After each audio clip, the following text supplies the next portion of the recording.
So remember when I said The Ring versus The Grudge was a movie that's going to happen, and we all wondered, what?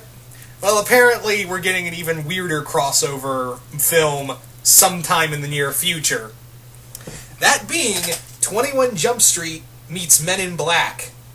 Yeah. Now this is actually not new news. Apparently, during this big Sony debacle a few years back, news was leaked that they wanted to do a 21 Jump Street Men in Black movie. But after that, every other, it all got kind of swept under the rug. Well, apparently the movie's going through with the director who did the first two Muppets movie from 2011 and then 2013, the two new Muppets movies. So, yeah, as the crossover guy, I must share my piece with this film. Now, I like the 21 Jump Street movies. I think they're actually both 21 and 22 Jump Street are both pretty funny. I think Channing Tatum and Jonah Hill have a lot of great chemistry together. You can honestly tell that they're having, a blast with these films. They're clearly having a lot of fun and really playing off of each other. It's kind of a really great comedic duo. And then it's a cop comedy movie mixed with a science fiction comedy. Now, I've seen weirder crossovers. I have seen weirder crossovers in fan fiction and comics, but this is the first time I've looked at a movie and go, what? Yeah, this is the first time I've actually done where I've literally looked at something and went,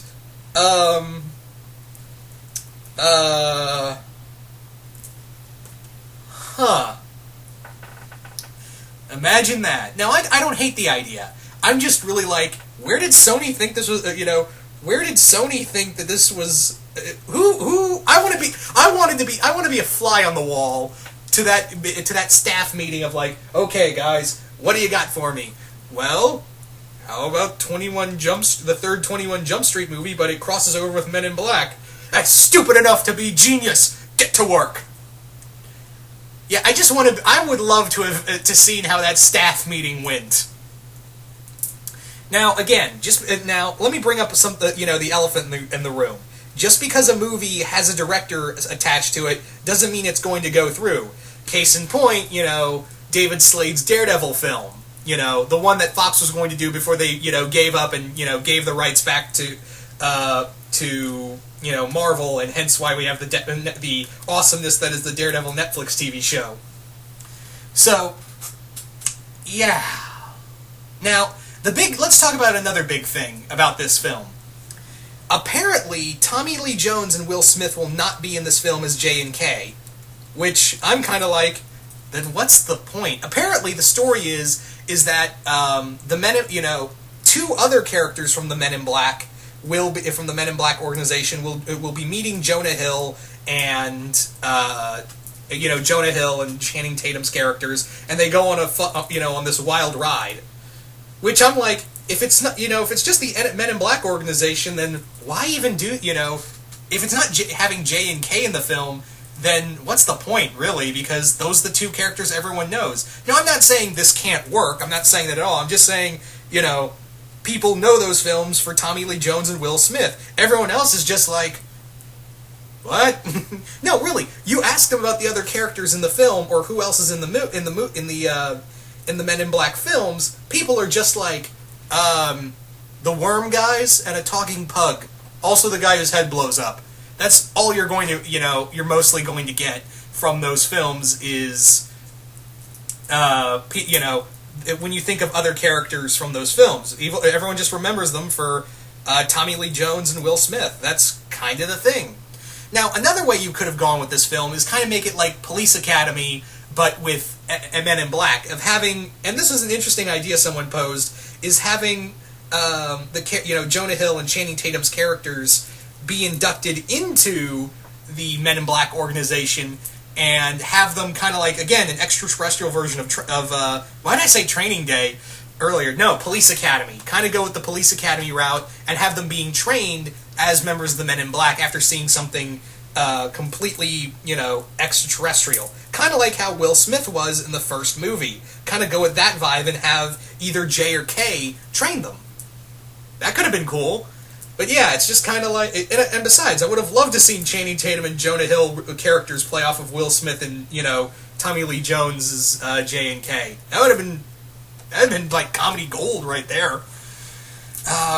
Another thing that kind of, again, this crossover is just so left field for me. It's just so left... You know what would have made a little more sense? If they did Men in Black and Ghostbusters with Men in Black. I feel like that would have made a little more sense because they, one deals with aliens, the other deals with ghosts. So maybe you could have it like some kind of extraterrestrial being has, been resurrected as a ghost, has come back as a ghost, and now you have J and K and the Ghostbusters team. You could even have it that it's the reboot team. I wouldn't mind, honestly. I've said before, I don't mind that it's it's an all-female team. So you could have had that team up with the agents from the Men in Black and have them fight this ghost-alien hybrid, and shenanigans ensue. At least that you would have had a fun action comedy. In this, it's just like... And the other thing is that the 21 Jump Street comedy is a little more grotesque than, Men in Black comedy. In the Men in Black comedies, there's, it's sight gags, and yeah, there is people getting their heads blown off a few times, and there's blood there's alien guts and blood everywhere, but that's what it is. It's meant to be like, sight gags and, cheap sight gags, and it's mostly, Will Smith and Tommy Lee Jones playing off each other. In the other one, it's in the 21 Jump Street films, there's a scene where they're trying to make each other throw up. Yeah.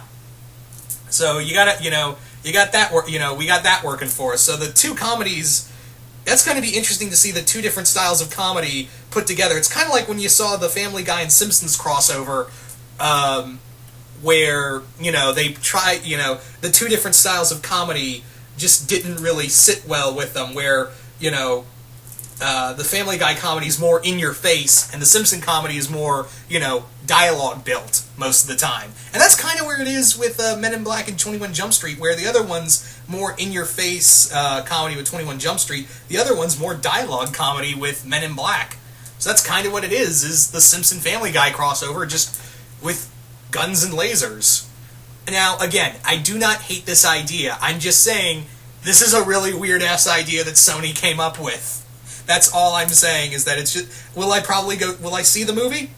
Probably. I don't hate the idea, I'm just kind of like, what? That's my general feeling. It's not of happiness or hatred, it's just, what? That's kind of what it is. So, yeah. Will I see the movie? Probably.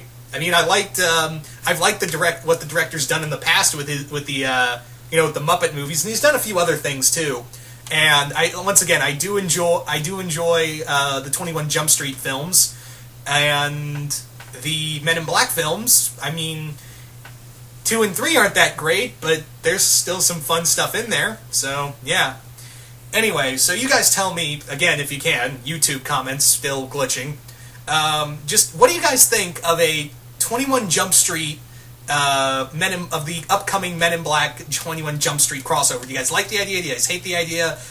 Just comment below if you can, because again, as of this recording, I'm guessing that YouTube is still screwing up on the comments, so I, again, do apologize for that. But if you can, just comment below, let me know what you guys think of this crossover, and do you think Men in Black should have crossed over with something else? Do you think it should have been with Ghostbusters or something else Sony had? Hell, I'd even take Spider-Man and Men in Black. And who would you cross over with what movies would you like to see crossover with 21 Jump Street and also with Men in Black?